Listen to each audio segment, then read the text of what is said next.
Assalamu alaikum guys, hope you're doing well. So today I made a video about the inconsistency of the new atheists in particular regarding Islam. Watch this video and enjoy it.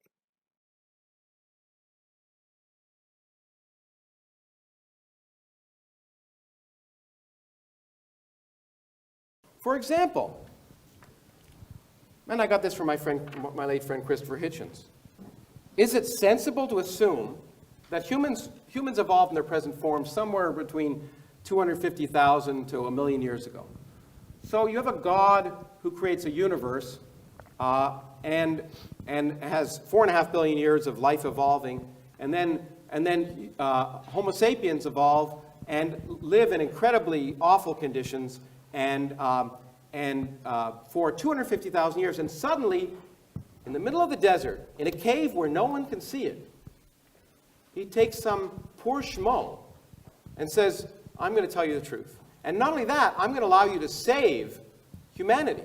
And in fact, if people don't believe you, they're going to go to hell for eternity. And we can talk in great length, in great sadomasochistic length, about the torture they're going to have, and we can all enjoy it. Now, what about all those poor 250,000 years of people, of real people who were struggling to exist and survive, those poor people who were existing before that God decided to give his revelation to Muhammad? Why that? Why would a sensible God wait that long? And of course, the interesting question you have to ask is, why are the revelations always done when no one can see them? If you're asking a court of law, you'd say, well, you know what?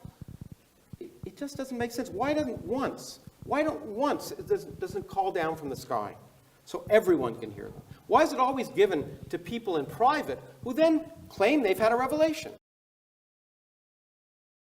Again, another huge straw man. You've misrepresented Islamic theology. We have a very nuanced theology, sir. I think the best thing to do, if you were sincere, you would have said, you know, Hamza, I don't get this. I haven't read this before. I'm just making my own mind up because I watch videos of Christopher Hitchens and he's an authority to me. I don't know much. Can you tell me what Islam says about this issue? That would have been better, wouldn't it? But again, it's a straw man. And when it comes to things like hell, we believe God is all just and all merciful, okay? No one disagrees with the concept of punishment, okay? You're not going to disagree with the concept of punishment, are you? So when it comes to people who haven't heard about Islam, there's a whole array of theologians like Ibn Taymiyyah and Al-Ghazali who said that there's going to be another form of justice for them. They may be tested on the Day of Judgment based on other prophetic traditions. It's not as simple as that. Okay. So no, there's a difference. Don't straw man my positions. Okay, let me take a more clear example. You're straw manning my Say positions. you're a homosexual man. Yes. And you have sex with another homosexual man. Should that be subject to punishment? In the private home, it's outside of the Sharia law. If they did it in public, which doesn't even happen where you're from, then there's a different story. What would the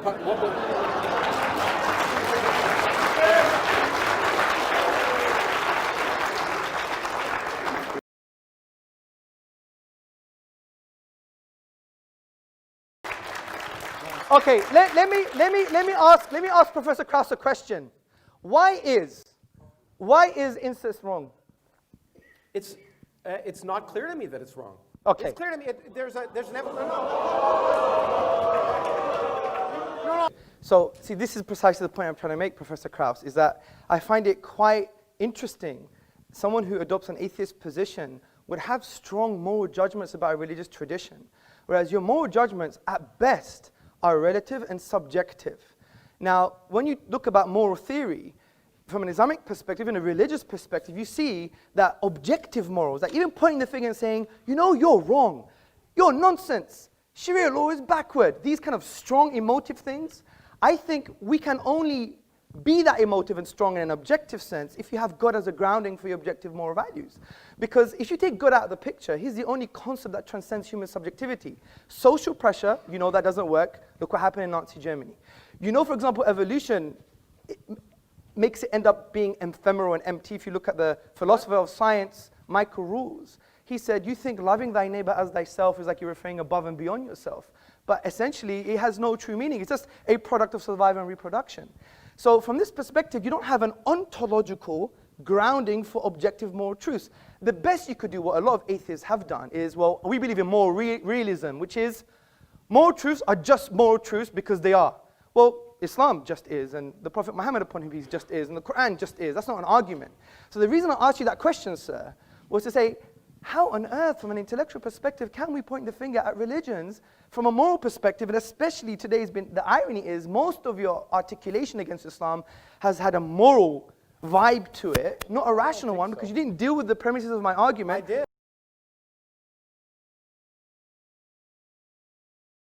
A bag like some of the people back there. Well, it's not really a bag. No, it is. Yeah? As far as I'm concerned, it is. Okay, look, that's a different question. I'm not going to get into the moral judgments of certain traditions, because at the end of the day, And, we've already... and by the way, they're all only Islamic. I mean, if you want me to offend other religions, I'm happy. No, to I'm do not it. saying that, Okay. Kraus, but someone who is rationalizing incest doesn't have no moral high ground to point the finger at Muslim women. I mean, and the other point, say, Professor Kraus, is this, is that, you know, these pointing the finger at other traditions, where is your ontological basis for an objective moral value like this? Well, you know, in fact... Is it objectively wrong that she's wearing a bag? What? Is it objectively morally wrong? And how is it I objectively didn't never say it morally was wrong. I asked if it's sensible. Okay, is it sensible? Okay, and so my question to you is, it seems to me that given the fact that I happen to view women and men as, you know, we have differences, inherent genetic Of differences. course, yes. But in every other sense, we're equal human beings. And in fact, in many senses, as you know, there are advantages and disadvantages. We don't disagree with that. So I do not see any reason to treat women differently than men. It doesn't make sense to me. That's all I'm saying. Okay, fair enough. Good. Okay. So the point is, when we make moral judgments, I know you use the word sensible, but other times we're making moral judgments. I don't talk, unlike you, I don't talk about morals, because I try, in this sense, the question before us was not, is atheism moral, or is Islam moral? It's, is it sensible? And when people act So why have you nonsensibly- spent 25 minutes pointing the finger and making moral judgments rather didn't ever than say- trying to deal with my argument?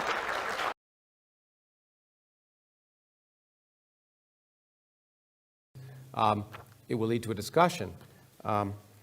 What does offend me, of course, is offending personal freedom and equal rights, and that's one of the reasons why I got upset at the beginning of this session. But that's been fixed, and I thank the organizers for that as well. To agreeing to not segregate this room in a 21st century is a great step forward, and I appreciate that. No, I mean, it just seems so petty.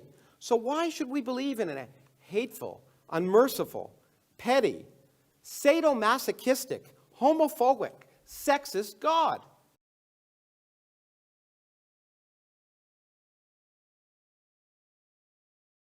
Physical reality. Is that what you just said? Yeah, of course you do. So According to physical physics. reality can allow for infinity. According to what, I learned a lot from your book, actually. It was quite interesting. You said, even in your book, I think it was page 81, you said that essentially, you know, there's the maths, and I need to improve my physics to ensure it's in line with the math. And interestingly... No, I need to improve my math to ensure it's in line with reality. Okay, good. So Okay? what is... the evidence of experiment? Yes, good. So if my math doesn't agree with the evidence of experiment, then I change my math. And that's why I think, and I don't want to build a straw man, you made a conclusion in your book. You said, this is why you can't have an infinite anything. No. You said that in You your show book. me where I can't have an infinite anything. Yeah, Did I talk about give me the infinite book. energy density? Let Did me I talk find... about whether the universe might be infinite? Let me find it for you. And by the way, if I did, I was wrong.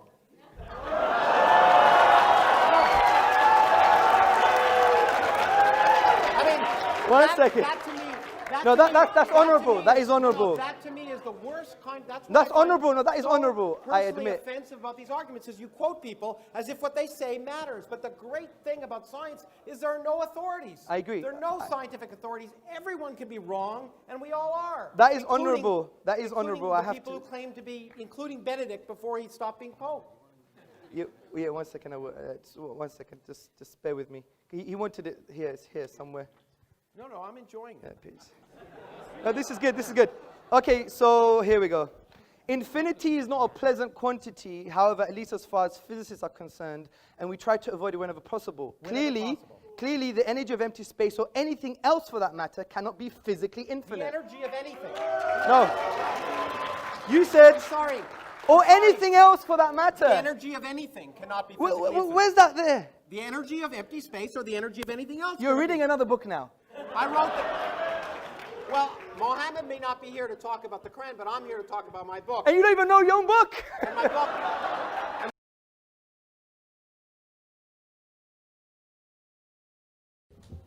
Okay, my first question is to Professor Krauss, and this is just to sort out the sort of the whole thing we were talking about. I just opened up your page and it says, nothing is something. There you go. That's the title of a chapter. That's the title of a chapter, nothing is something, right? And you know what I meant? No, and I'm going to ask my second question now. Okay. Your whole book is based on mathematics, and mathematics, as you know, is based on deduction. No, it's based on evidence. Okay, and you use mathematics throughout your book, and you say deductive. Show me the equations in my book. Show me the equations. Okay. Are there equations? Yes, they are. Well, there are one or two. The book's 200 pages long.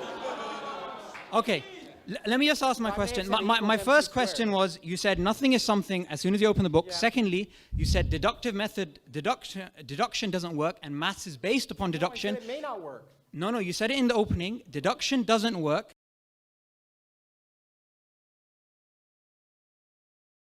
I want to say, however, I want to clear up some misconceptions.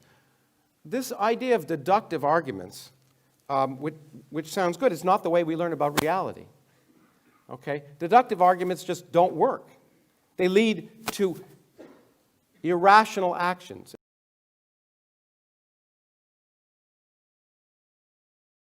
And your book is full of mathematics and deduction. Mathematics is based upon deduction. So how do you...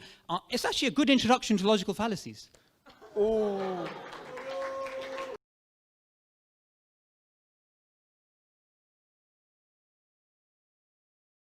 I have 2 minutes. I'll continue that in the Q&A, okay? So, also you're saying about that, look, if the universe began, and we could show that maybe empirically or deductively. My focus is on the deduction here. And I don't think you really address from the infinite perspective when we said that this is based on axioms and conventions in the mathematical realm of discourse, but in discrete physical parts, as you've admitted in your book, that can't happen. So we have a deductive argument the universe began, which means it once wasn't there. Ontologically, if there wasn't a cause for that, you wouldn't have the universe in the first place. The second point I like to make. No, there's you see the photon that's lighting you up from that thing? Yes. It didn't exist before it was emitted by the electron. Yes. Okay?